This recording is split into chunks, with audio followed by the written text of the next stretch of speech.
m'attendais pas à ça. Et au final, ouais, j'ai trouvé ça plutôt bien.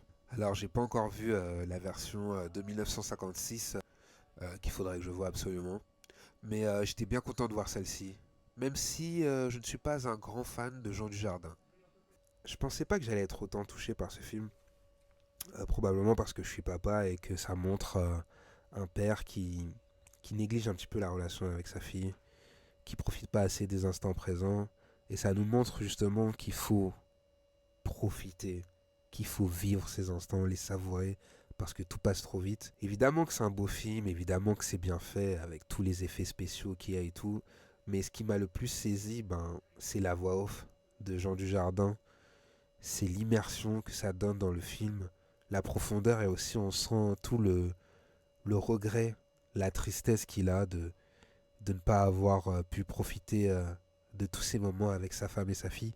Et ça m'a vraiment touché. Et je me suis vraiment beaucoup focalisé sur ça.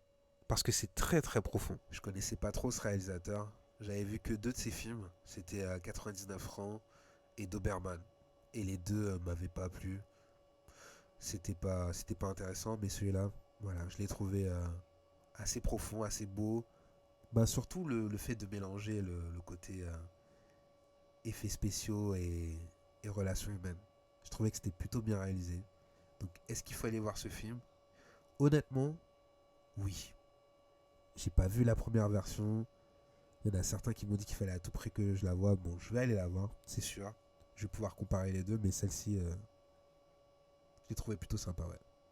Et donc voilà, c'était une review assez courte, un petit peu comme la taille de Jean Dujardin dans le film.